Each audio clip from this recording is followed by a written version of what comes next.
On Halloween night, an abandoned mansion perched on a hill becomes the perfect setting for a group of friends looking for thrills. Every year, they try to outdo the last with their choice of haunted spots, and this time, they've picked the infamous Addington Manor, a place shrouded in ghostly legends with whispers of those who entered but never returned. Tonight, they have no idea that a sinister force has been waiting for them, and that one of them won't make it out alive. Meet our players for the night. Alex, the skeptical one. Brooke, who craves the thrill of fear. Liam, the prankster. And Mia, the quiet one who hides her nervousness behind forced laughter. They each wear elaborate costumes, laughing and joking, but as they enter, the laughter fades. The air is thick with a chill that seems unnatural, like the house itself is watching them.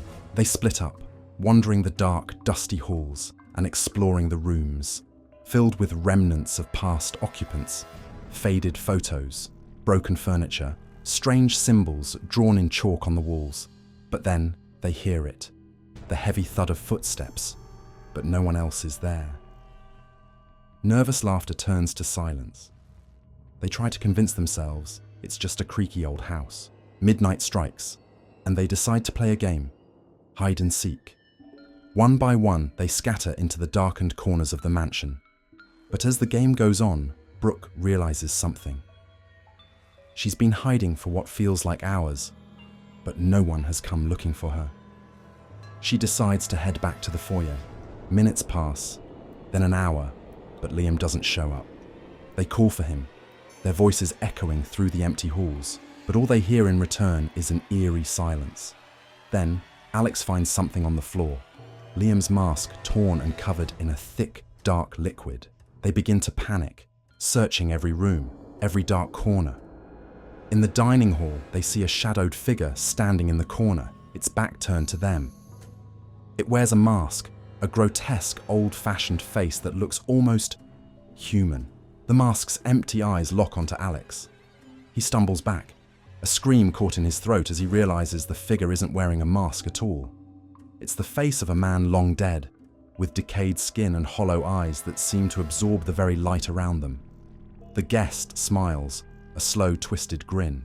One by one, they begin to see things that couldn't possibly be real. Mia glimpses herself in a cracked mirror, but her reflection doesn't follow her movements. It watches her, waiting. In another room, Brooke finds old photographs on the wall. As she stares, the faces begin to resemble each of them, captured in moments of horror. She feels the presence behind her, but when she turns, nothing is there. They finally gather in the main hall, desperate to leave. But the doors won't open, the windows won't budge. As they search for an escape, they find an old journal that belonged to the mansion's last owner. It details a ritual performed on Halloween night, one that requires fresh souls to keep the evil forces bound to the mansion at bay. They realize with growing horror that they are part of this ritual. The shadows, the strange occurrences, the guest, all signs of the curse that binds them to the house. Alex, Brooke, and Mia try to fight back, but the house seems to shift and warp, trapping them. They attempt to break through the walls, smash the windows, anything to escape.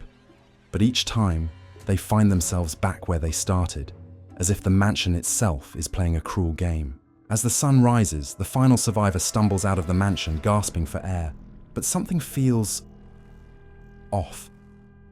She notices a shadow on the ground beside her, a shadow that moves on its own, its shape forming the twisted grin of the guest. She realizes with dawning horror, she didn't escape at all. The curse is now part of her, bound to her soul forever. To this day, no one dares to enter Addington Manor. They say if you listen closely on Halloween night, you can hear the voices of those trapped inside, forever reliving their nightmare with the sinister guest who never lets them leave. Not really. If you enjoyed tonight's tale, don't forget to subscribe for more chilling stories from Eerie Tales. And remember, sometimes what you can't see is what you should fear the most.